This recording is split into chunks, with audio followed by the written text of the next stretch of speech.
قرآن مجید ترجمے سے پڑھنا کیسا ہے؟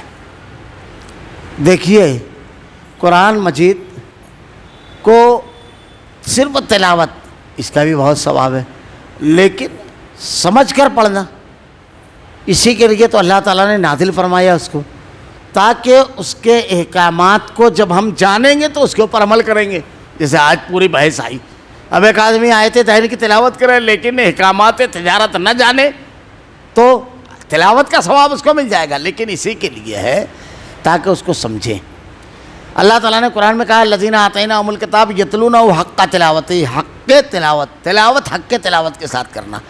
حق تلاوت یہ ہے کہ اس کو پڑھنا، اس کو سمجھنا، اس میں نازل کردہ بیان کردہ احکامات پر عمل کرنا، جن چیزوں سے روکا گیا اس سے رک جانا۔ اب اس کے اوپر عمل کریں گے جب سمجھیں گے، جن چیزوں سے روکا گیا جب ہم جانیں گے کہ کس سے روکا گیا ہے تو اس کے اوپر جب رکیں گے، جن کے کرنے کا حکم دیا گیا ہے وہ کرنا جب ہم جانیں گے کہ کیا کرنے کا حکم دیا گیا، جب جہنم میں لے جانے والے جتنے بھی اعمال ہیں ان سے اپنے آپ کو روک لینا، پناہ مانگنا عذاب سے، جنت میں لے جانے والے اعمال کرنا اور جنت میں جانے کی دعا مانگنا، یہ تمام چیزیں حق تلاوت میں داخل ہے۔ اور ترجمہ اسی لیے کیا جاتا ہے تاکہ عام آدمی بھی جو نہیں جانتا باریکیاں زبان کی یا زبان نہیں جانتا اس کو بھی سمجھ میں آ جائے، اسی کے لیے ترجمہ کیا جاتا ہے۔ اور اگر ایسے ہی دیکھیں گے جیسے بعض لوگ یہ کہتے ہیں استغفر اللہ ثم استغفر اللہ، کہ قرآن پڑھ کر کے آدمی گمراہ ہو جائے گا اگر پڑھے گا تو، سائد ماہد شہید رحمۃ اللہ علیہ نے بڑا پیارا جواب دیا ہے کہ یہ اصل میں شیطان کی ایک چال ہے۔ دیکھیے قرآن کتاب ہدایت ہے، اب اگر کسی طبیب کے بارے میں یہ کہا جائے، جیسے قرآن کے بارے میں کہا جاتا ہے کہ 18 علوم سے جس کو مہارت ہے وہ ترجمہ اور تفسیر کی بات کرے، تو اگر کسی طبیب کے بارے میں کہا جائے کہ ارے اس کے پاس تم ایسے مریض کو لے کر جا رہے ہو جو بالکل مرنے پر ہے، اتنا بیمار ہے، ارے وہ تو بڑے بڑے پہلوان لوگ کا علاج کرتا ہے، تو اس کو طبیب نہیں مانا آپ نے، ڈاکٹر نہیں مانا، مذاق اڑا رہے ہیں آپ اس کا۔ ڈاکٹر اس کو کہا جاتا ہے جو اتنی زبردست صلاحیت اللہ نے اسے دی ہے کہ مرضوں کی تشخیص کر لیتا ہے اور صحیح دوا کو تجویز کر لیتا ہے، جس کے بارے میں لوگ کہتے ہیں کہ وینٹیلیٹر پر آدمی رہتا ہے اور کھڑا ہو کر نکلتا ہے وہاں سے، اللہ نے ایسی صلاحیت اور ایسا رحم کیا ہے، وہ بہترین ڈاکٹر ہے۔ جو مریض جن کو عام ڈاکٹروں نے نہیں کہہ دیا ہے ان کو لے کر جاؤ تو وہاں پر اچھے ہو جاتے ہیں، اس کو کہا جاتا ہے۔ تو یہ کتاب ہدایت ہے گمراہ لوگوں کے لیے، ہدایت یافتہ لوگوں کے لیے جو ہدایت پر ہیں، جو بڑے بڑے عالم ہیں ان کے لیے نہ، جن لوگوں کے درمیان یہ نازل ہوئی وہ قرآن پڑھے ہوئے، وہ دین پڑھے ہوئے، وہ مدارس کے پڑھے ہوئے نہیں تھے۔ اور آج بھی دنیا کے اندر، ابھی کل کی بات ہے، کل کی رمضان المبارک سے پہلے کیرل کی وہ خاتون جو اسلام کے خلاف لکھنے کے لیے جس نے قرآن کی اسٹڈی کی اور اللہ تعالیٰ نے اس کو ہدایت دی، اب اگر وہ نہیں پڑھی ہوتی تو ہوتی ہدایت پر، اور رمضان المبارک میں اس نے عمرہ کیا الحمدللہ۔ ڈاکٹر مورس بوکائے، میں نے اس سے پہلے بتایا بھی ہے، شاہ فیصل ان کو آپریشن کرنے لگے جب، تو ڈاکٹر مورس بوکائے ان کی عادت تھی کہ ہر مسلمان مریض کے ایک ایسا سوال کرتے کہ وہ شک میں پڑ جائے، تو اس سے پوچھا کیا قرآن کو تم اللہ کی نازل کردہ کتاب مانتے ہو؟ الہامی بے مثال، کہا ہاں شاہ فیصل نے، تو کہا مجھ کو تو ایسا کچھ نہیں لگا، تو کہا تم نے پڑھا ہے؟ تو کہا ہاں پڑھا ہوں۔ کہا قرآن پڑھا ہے؟ کہا نہیں ترجمہ۔ تو کہا تم نے تو انسان کی زبان پڑھی ہے، ایک مرتبہ ذرا سا عربی سیکھو اور اللہ کی زبان میں قرآن پڑھو۔ ضدی طبیعت کے آدمی تھے، 6 مہینے میں عربی سیکھ لی، اور اس کے بعد قرآن پڑھا تو پھر قرآن کے ہو گئے، بہترین دائی اور مبلغ بن گئے۔ ایسی بے شمار مثالیں ہیں کہ قرآن پڑھا، یہ کتاب کان سے نہیں دل سے خطاب کرنے والی کتاب ہے۔ اس کے چند جملے تھے، چند الفاظ تھے، جس نے حضرت عمر رضی اللہ تعالیٰ عنہ کو، جو اللہ کے نبی کو قتل کرنے نکلے تھے، اسلام کا سپاہی بنا دیا اور اسلام کے لیے چٹان کی طرح کھڑے ہوئے۔ یہی قرآن تھا۔ تو اس کا پڑھنا، ترجمے کے ساتھ پڑھنا بہت زبردست افضل چیز ہے۔ اس میں آگے کا جو جواب دے رہا ہوں میں، ہمارے یہاں یہ بھی کہا جاتا ہے، جیسے قرآن و حدیث پر بعض لوگ عمل کرتے ہیں تو میں ضمناً یہاں یہ بات کہہ دوں، اعتراض کرتے ہیں کہ بھائی آپ کو عربی آتی ہے کیا؟ قرآن سمجھتا ہے کہ آپ کو حدیث سمجھتی ہے کہ اس کے اوپر عمل کریں گے؟ یہ بھی روکنے کی کوشش ہے، یہ بھی قرآن و حدیث سے مجھ کو ایک بات یہ نہیں سمجھ میں آتی ہے، دو جوابات اس کے دیے جاتے ہیں. پہلا جواب سبھی لوگ دیتے ہیں، میں دوسرا بھی بولتا ہوں. پہلا جواب تو اس کا یہ دیتے ہیں کہ بھائی ٹھیک ہے، علماء کو اگر عربی آتی ہے تو ان کو تو قرآن حدیث پر عمل کرنا چاہیے نا، ائمہ کے اقوال اور یہ تمام چیزیں نہیں دیکھنا چاہیے جیسے ہمارے یہاں تقلید کی جاتی ہے. دوسرا جواب میرا یہ ہے کہ امام ابو حنیفہ رحمۃ اللہ علیہ، امام مالک، امام شافعی، امام احمد ابن حنبل کی کون سی کتاب اردو میں ہے؟ یہاں پر عربی کا عذر نہیں ہوتا ہے، ہر آدمی ان کی تقلید کرے. ارے ان سے پوچھا جائے تیرے کو عربی آتی ہے؟ ابو حنیفہ رحمۃ اللہ علیہ کی تقلید کر رہا ہے.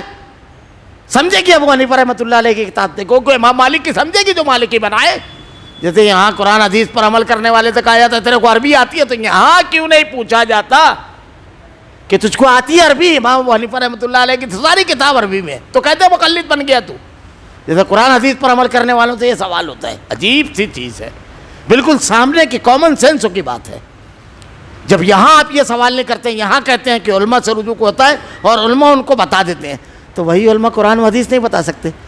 قاری خالد صاحب نے بڑی پیاری بات کہی تھی، آپ ذرا سا سوچئے، بڑی پیاری بات کہی. انہوں نے کہا ہے کہ دیکھیے یہ جو ائمہ کرام ہیں، اللہ رب العالمین نے ان کو توفیق دی، ہدایت دی، علم دیا، انہوں نے دین کی خدمت کی.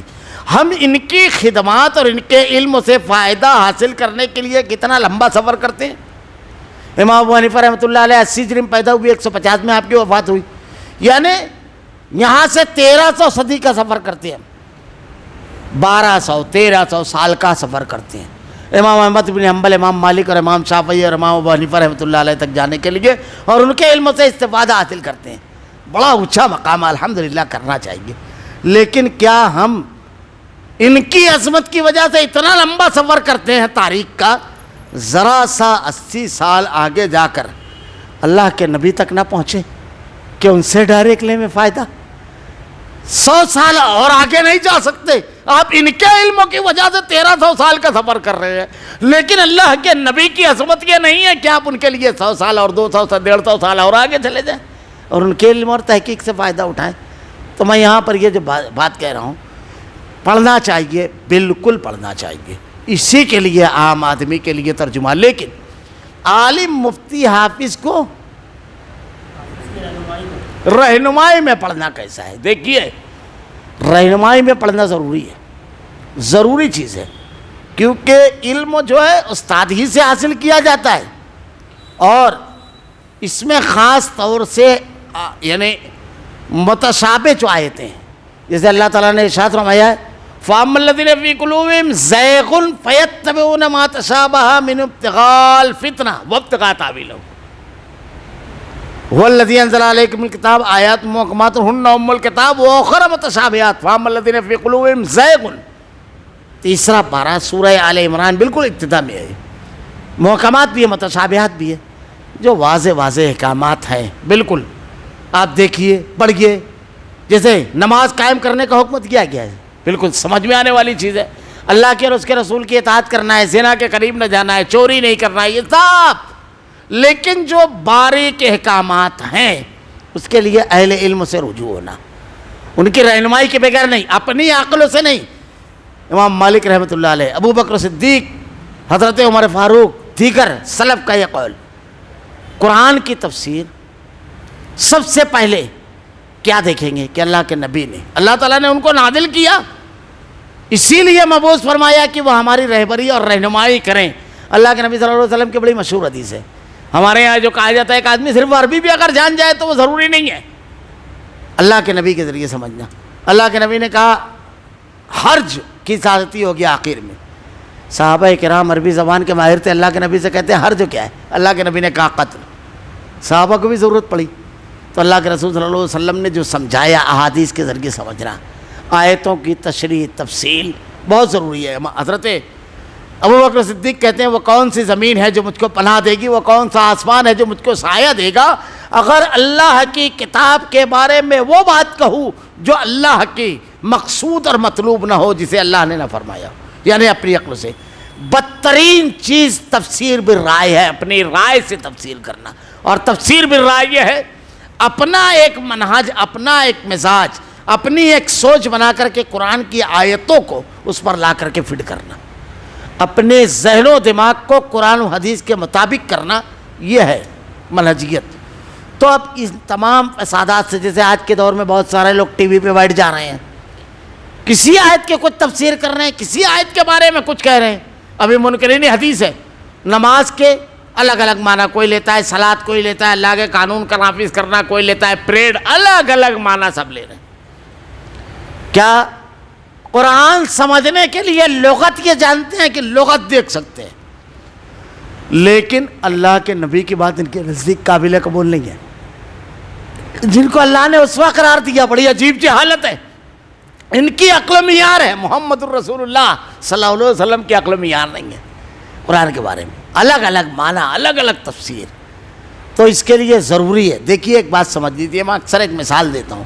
اللہ نے کہا ھدی للناس، سب کے لیے ہدایت، یہ جو بالکل احکامات ہیں واضح طور پر، یہ اس کے لیے، جیسے مثلا موٹر سائیکل چلانا ہر آدمی چلا لیتا ہے، آپ دیکھیے اس کے لیے بہت زیادہ ضرورت نہیں پڑتی ہے، ایک گھر میں 10 لوگ 10 کی 10 چلاتے ہیں، لیکن اگر وہ بگڑ گئی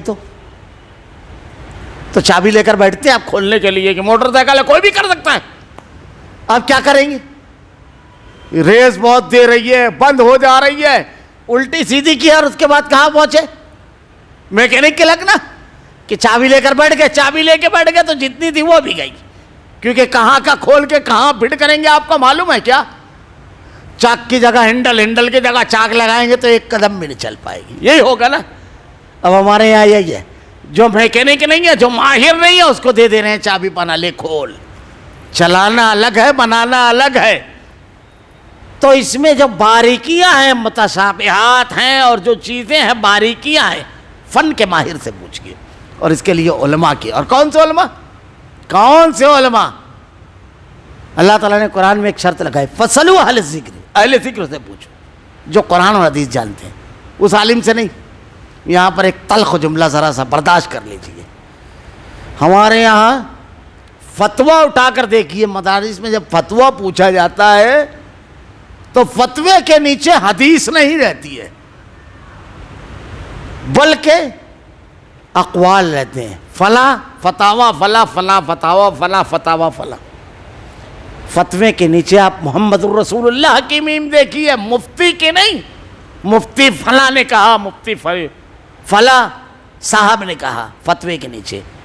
میں نے ایک مرتبہ خطبہ دیا، ایک حضرت آ کر مجھ سے الجھ گئے، میں نے کہا اچھا ٹھیک ہے، وہاں کی ویب سائٹ پر آؤ، آپ بیٹھو میرے پاس۔ جب بیٹھے میں نے کہا سال بھر کے فتوے نکالو۔ آپ کو حیرت ہوگی، وہ سال بھر کا نہیں دیکھے، لیکن جب انہوں نے ایک بہت بڑا دارالعلوم ہمارے اس کا نام لیتے ہیں تو تقدس جھلکنے لگتا ہے، گرنے لگتا ہے۔ وہ اس کا جب نکالے اور فتویٰ نکال لیں تو تھوڑی دیر میں تھک گئے یہ حضرت والا، کیونکہ فلاں فتویٰ، فتاویٰ عالمگیری، فتح شرح وقایہ، ہدایہ، در مختار، رد المختار، فتاویٰ رحیمیہ، سب کے حوالے، فتاویٰ قاضی خان، سب کے مل رہے تھے، لیکن حدیثیں اور آیتیں نہیں مل رہی تھیں۔ فَاسْأَلُوا أَهْلَ الذِّكْرِ، اہل ذکر سے پوچھو جو قرآن و حدیث کو جاننے والے ہیں، یاد رکھنا چاہیے یہ، تو ان سے پوچھو، یہ ضروری چیز ہے۔ اگر علماء کی رہبری اور رہنمائی نہیں رہے گی تو آج کے دور میں خاص طور سے قادیانیت انکار حدیث کا لبادہ اوڑھ کر چل رہی ہے، رافضیت انکار حدیث کا لبادہ اوڑھ کر کے، جدیدیت کا لبادہ اوڑھ کر کے، ابھی یہ دیکھیے مرزا رافضیت بیان کرتا ہے، یہ بنا علماء کی رہبری اور رہنمائی کے صحابہ کرام کی شان میں گستاخی کر کے اپنی آخرت خراب کر رہے ہیں۔ اگر قرآن کی ایک آیت ان کے سامنے ہوتی، ایک آیت، تلک امۃ قد خلت لہا ما کسبت ولکم ما کسبتم ولا تسألون عما کانوا یعملون، یہ پہلے پارے کی آخری آیت بھی ہے اور تھوڑا پہلے بھی ہے، دو مقام پر یہ آیت ہے۔ وہ دو گروہ تھے، اللہ کے جناب میں پہنچ گئے، تم سے ان کے بارے میں پوچھا نہیں جائے گا، تم سے تمہارے بارے میں سوال ہوگا۔ اپنے باپ کے مرنے کے بعد تو نہیں بولتے ان کی غلطیاں۔ ایک جماعت ہے، ان کے اراکین کا، خاص طور سے جماعت اسلامی جیسے مودودی صاحب، ان کے ماننے والے بڑی جرأت کے ساتھ حضرت امیر معاویہ اور دیگر صحابہ پر اعتراضات کرتے ہیں اور کہتے ہیں کہ وہ بھی شخص تنقید سے بالا تر نہیں۔ اب جب ان سے پوچھو کہ حضرت والا مولانا مودودی کی ایک غلطی بتائیے، رکن جماعت سے سوال کیجئے، پسینہ چھوڑ دے گا وہ، کیونکہ اگر اس نے تنقید کر دی تو پھر شورا بیٹھ جائے گی اس کے خلاف۔ صحابہ پر تنقید میں بڑے ذریعے ہیں وہ.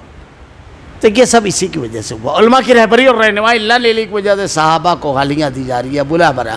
مختلف جو فرقے پیدا ہوئے, رافضیت لبادہ اوڑھ کر مسلمانوں میں چل رہی ہے, خارجیت چل رہی ہے, یہ جو اخوانیت ہے یہ خارجیت ہے. اس میں اسلام یہ ہے ہی نہیں کہ حکومت کا قیام. یہ تو میں نے اس سے پہلے کے درس میں کہا تھا, یہ بات رافضیوں کا حکومت کے گرد پورا معاملہ گھومتا ہے, صحابہ کرام کو برا بھلا کہنا.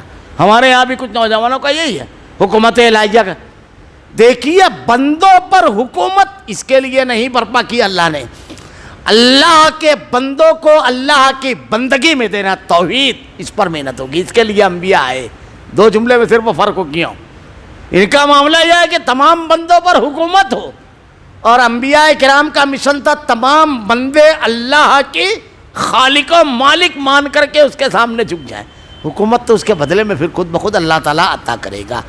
تو یہ بہت زیادہ ضروری ہے کسی عالم اور مفتی کی رہبری اور رہنمائی میں پڑھا جائے اور علماء سے رابطے میں رہا جائے. فطروں سے آج کے دور میں ہمیشہ حفاظت یہ ڈھال ہیں, انہی کے ذریعے ہوگی. اللہ رب العالمین سے دعا ہے کہ اللہ رب العالمین ہمیں صحیح فہم عطا فرمائے. وقت بہت زیادہ ہو